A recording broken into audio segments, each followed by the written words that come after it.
السلام علیکم، کیسے ہیں آپ سب لوگ؟ اور مجھے یاد ہے جب ہم ڈاکٹر کے پاس جاتے تھے تو وہ کہتے تھے کہ چینی جو ہے نا وہ صحت کے لیے اچھی نہیں ہوتی ہے، اس کا کم استعمال کرنا چاہیے. لیکن جو چینی اسکینڈل ہے وہ میرے خیال میں حکومت کی صحت کے لیے کچھ اچھا نہیں ہے. آج کے اخبارات میں بہت سی خبریں جو تھیں وہ سامنے آئیں چینی اسکینڈل کے حوالے سے، اور یہ کہا جا رہا ہے ایف آئی کی جانب سے کہ بھائی یہ جو ہے نا رپورٹ جو ہے وہ حتمی ہو گئی ہے، فائنل ہو گئی ہے، اور اس کی فائنڈنگ یہ ہے کہ چینی کبھی افغانستان گئی نہیں تھی.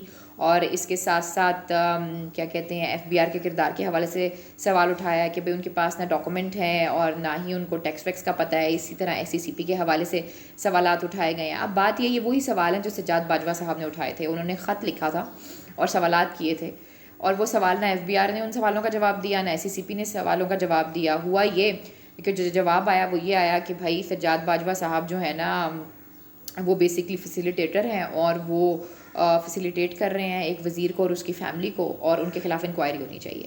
اب بات یہ ہے کہ ابھی تک میرے ذرائع یہ کہتے ہیں کہ ان کی انکوائری نہیں ہوئی اور اس کا آغاز تک نہیں ہوا، اور شاید وہ ہو بھی نہ، کیونکہ سجاد باجوہ صاحب نے جو سوال اٹھائے تھے وہی فائنڈنگز جو ہیں وہ لیک آؤٹ کرائی جا رہی ہیں اب کہ بھئی یہی حتمی فائنڈنگز ہیں. ٹھیک ہے، اخباروں میں افغانستان کے حوالے سے، ایس سی سی پی کے حوالے سے، ایف بی آر کے حوالے سے.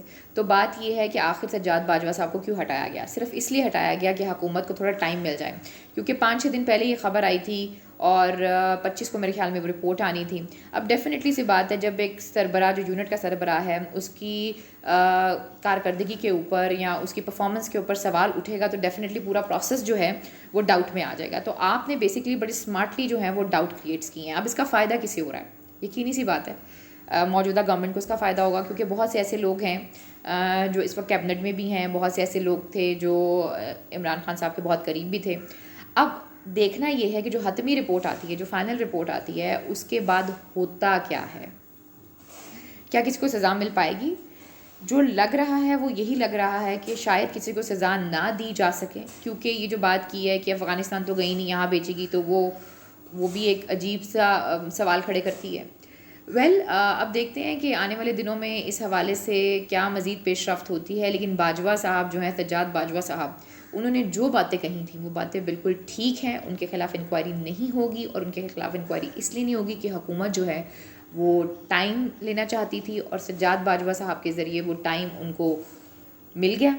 اب لیٹس سی کہ 3 ہفتے کے بعد رپورٹ پبلک ہو پاتی ہے یا نہیں ہو پاتی، کیونکہ پہلے بھی انکوائری کے بارے میں تو یہ بتایا گیا تھا کہ بھائی وہ بھی لیک آؤٹ ہوئی تھی. Let's see, hope for the best.